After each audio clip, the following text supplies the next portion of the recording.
السلام عليكم ورحمة الله وبركاته. هشام محمد يحييكم. هلكت نوال السعداوي. إلى كل متعاطف مع الحيزبون اللي اسمه نوال السعداوي ده، أنا مش عارف يعني الناس المحسوبة علينا مسلمين وموحدين بالله متعاطفة مع نوال السعداوي ده بتاعي يعني هلكت وغرت في 60,000 داهية، وإن شاء الله بإذن الله والعة في جهنم بسبب أفكارها، وهي ملحدة بحت وليها افكار مسمومه. ويكفى اقول لك انها تطاولت على رب العزه وكانت عايزه تغير في النصوص القرانيه، وليها افكار مسمومه. ويكفي بس انك تعمل سيرش صغير على اليوتيوب تعرف الحيزبون ده ايه حكايتها وايه قصتها. نوال السعداوي ماتت لحد اللي فات في جهنم وبئس المصير. مرة تاني بقول لك الله يولع فيك وفي أمثالك إن شاء الله.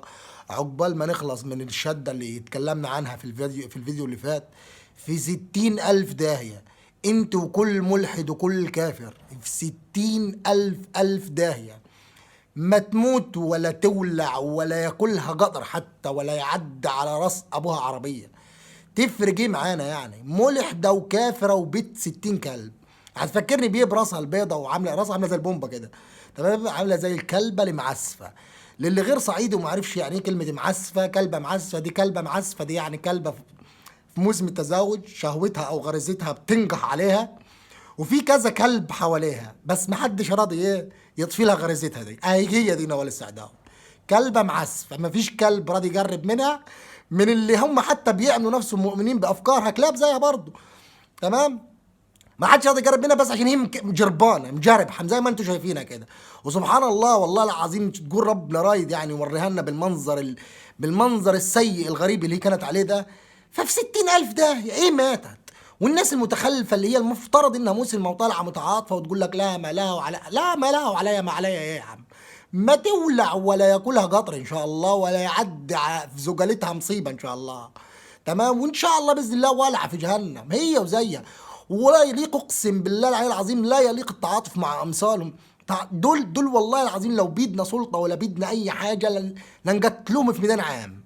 زيها زي كل اللي عكر يخيط في الدين الاسلامي ويغرز يمين وشمال ويقول لك المسلمين والشريعه والقران والسنه، وكل واحد على هوا اللي يجيبه كل اللي ضارب له نفسين بس كده، ولا خد له جايزه من الغرب، تمام، ولا مسك له دولارين من منطقه شمال.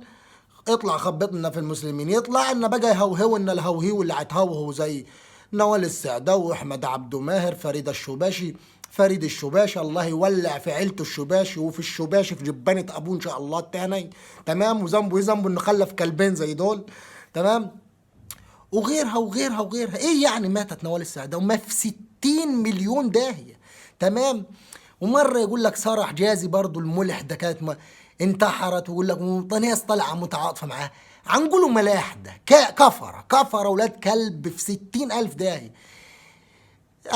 يموتوا يولعوا يغوروا في 60 داهيه، حتى التعاطف والله لا يجوز معاهم، تمام. ان شاء الله نوال مولع في جهنم. ويلا يا حبيبتي انت كنت منكره وجود ربنا، تمام، ومنكره ان في رسل وبتشككي في القران، اتلقي يعني اديكي نزلتي، تمام. ويا رب ان شاء الله باذن الله ما تكونش بس تصلي عليها صلاه جنازه مسلمين ولا اتدفنت في، عشان ما عرفاش اتدفنت فين ولا تصلي عليها ولا ما تصليش عليها. ان شاء الله يعني ما يكونش تصلي عليها صلاه مسلمين ولا اتدفنت في مقابر مسلمين، ودي الصح بالمناسبه مع اللي زي دي، تمام. يلا يا عيني اديكي نزلتي يا عيني تحت، تمام، وتلقي ضرب المراكيب وشوفي فيه حساب ولا ما فيش حساب، وشوفي فيه اله ولا ما فيش اله، وقولي له انا كنت بقول ايه كده. في 60,000 مليون داهية انت واللي زيك، وكل ملحد وكل كلب هيطلع يقول كلمة غلط بس في كتاب ربنا ولا في المولى عز وجل، تعالى الله عن ذلك علوا كبيرا. ده رأيي في الموضوع بمنتهى البساطة. وأي حيوان متعاطف والله العظيم ماليه غير فرد الجزمة تتحط له في زوره. ما علينا، مش عايز ازود اكتر من كده عشان الواحد يعني مرهق وتعبان، بس زي ما قلت لكم في 60,000 داهية هي وامثالها ان شاء الله باذن الله. بس كده، السلام عليكم.